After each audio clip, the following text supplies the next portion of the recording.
Il est bon, il est toujours bon, il est toujours séant de savoir, il est toujours important de savoir.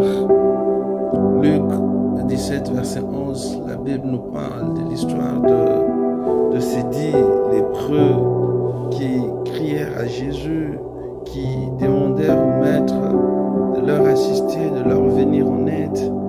Ces 10 lépreux qui étaient limités par une certaine réalité de la vie, ce qui aujourd'hui est peut-être ton cas, peut-être mon cas. Les réalités de la vie nous ont limités à vivre dans un certain périmètre, à vivre dans un certain territoire hors de là où tout le monde vit à cause de notre état, à cause de notre condition. Ces lépreux étaient appelés à venir à la rencontre du Maître sans jamais s'approcher du Maître. Ils avaient cette limitation par rapport à l'approche. La Bible me dit qu'ils étaient venus à l'encontre de Jésus, mais ils devaient parler à Jésus à distance parce qu'ils ne pouvaient pas s'approcher de Jésus. Réalité que la plupart d'entre nous vivons, nous venons à la rencontre de Jésus parfois sans jamais les rencontrer. Nous venons parfois à la rencontre de Jésus, mais nous ne nous approchons pas de Jésus.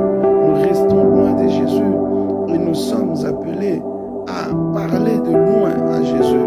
Nous nous faisons tellement du souci pour cette limitation liée au fait que nous ne pouvons pas nous approcher du Seigneur. Ce que je voudrais dire à quelqu'un, c'est que lorsque la vie ne te permet pas d'avoir accès à certains avantages, lorsque la vie ne te permet pas de tirer profit ou bénéfice de certains avantages, ne sois pas un homme ou une femme qui te lamente sur ton sort. Sois cet homme ou cette femme qui sait contourner la difficulté, soit cet homme ou cette femme qui sait aller au-delà de ses insuffisances et chercher les voies de sortie au regard du problème en face de toi. Sois cet homme qui, lorsque la situation ne te permet pas de t'approcher, sois cet homme qui crie même de loin. Ne sois pas là en train de pleurer sur ton sort, genre le monde m'a ensorcelé, le monde m'a envoûté, genre je n'ai pas étudié, je ne suis pas allé à l'école, ainsi je ne peux pas être quelqu'un dans la vie. Lorsque tu vas te résigner sur ton sort, tu seras en train de te limiter toi-même et tu vas chercher des sorciers qui t'ont limité alors qu'en réalité, tu es en train de te limiter toi-même. Le problème dans la vie, ce n'est pas toujours un problème d'approche. Oui, c'est vrai, Jésus a dit, approchez-vous de moi, je m'approcherai de vous. Mais parfois, le problème dans la vie, lorsque tu ne peux pas t'approcher, cherche à atteindre Jésus. L'important, ce n'est pas seulement de s'approcher, mais l'important parfois, c'est d'atteindre Jésus.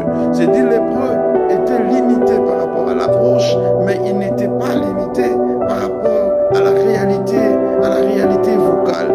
Ils avaient une limitation d'approche, mais ils n'avaient pas une limitation vocale. Ils pouvaient crier à Jésus de loin.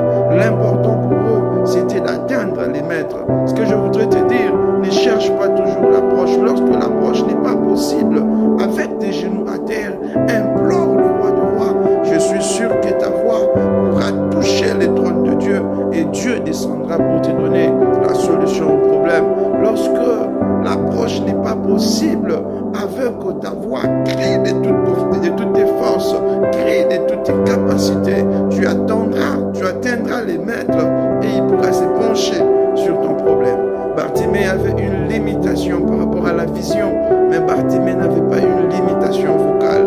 Il ne pouvait pas voir Jésus, mais il pouvait se renseigner auprès des gens autour de lui. Et ceux-là pouvaient lui dire, c'est Jésus qui est en train de passer.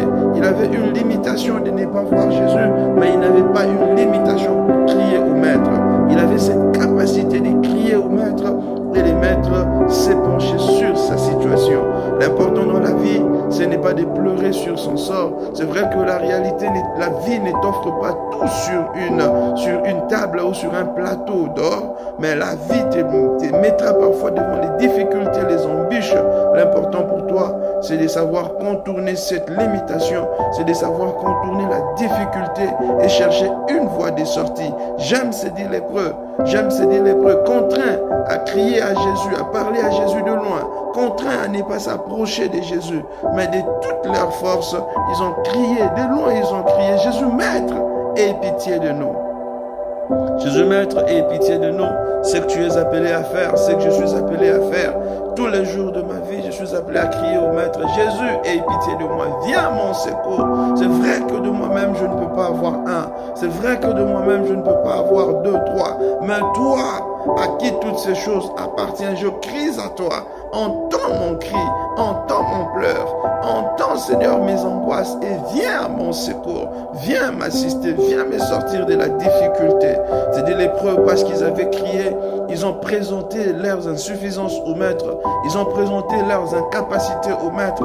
Le Maître leur a dit, allez vous montrer au sacrificateur. Le fait d'avoir obéi et d'aller se montrer au sacrificateur, cela leur a apporté la guérison. Cela leur a apporté la guérison. C'est pourquoi Jésus a dit, faites toutes sortes de prières avec des actions de grâce et des supplications. Faites connaître vos besoins à Dieu. Ces dix lépreux ont fait connaître leurs besoins à Dieu. Et parce qu'il est le Dieu multidimensionnel, parce qu'il est le Dieu qui a la solution au problème, parce qu'il est le Dieu qui a la clé qui peut ouvrir, que personne ne peut fermer. Lorsqu'il ferme, personne n'ouvre. Il leur a donné la solution à leur problème. Et ainsi, l'un d'eux qui était reconnaissant à Dieu, la Bible me dit, lorsqu'il est parti chez les sacrificateurs, il revenait chantant à haute voix. Il revenait d'un cœur reconnaissant, joyeux. Il est venu témoigner la gratitude à Dieu. Lorsque tu cries à Dieu, laisse-moi te rassurer que la réponse véritable viendra des cieux. Le Dieu que nous prions, ce n'est pas un Dieu sourd. Le Dieu que nous prions, ce n'est pas un Dieu qui a du mal à entendre. Ce n'est pas un Dieu qui a difficulté d'oreille. Mais notre Dieu entend et répond favorablement à nos prières. C'est pourquoi la Bible dit, toi qui entends les prières, tous les hommes viendront à toi. Si tu es un homme, voici la meilleure porte où tu dois aller pour crier, pour présenter ton problème, pour apporter tes insuffisances, pour apporter tes difficultés. Et laisse-moi te garantir qu'auprès de ces dieux-là, il y a la solution. Soyez pleinement bénis et tournez toujours vos regards auprès de celui qui détient la clé qui ouvre toutes les portes, celui qui a la capacité de t'arroser, celui qui a la capacité de te faire gratifier de sa grâce. Et lorsque tu trouves la grâce auprès de ton Dieu, sûrement, à coup sûr, tu trouveras aussi la grâce auprès des hommes. Que la grâce t'accompagne, que le bonheur t'accompagne tous les jours de ta vie, comme a dit David, j'habiterai dans la maison de l'Éternel. Habite dans la maison de l'Éternel. Habiter dans la maison de l'Éternel, c'est rester au pied de l'Éternel. Habiter dans la maison de l'Éternel, c'est rechercher la présence de Dieu. Habiter dans la maison de l'Éternel, c'est marcher avec l'Éternel pour les succès et pour la victoire. Que Dieu vous bénisse. Bonne nuit chez vous.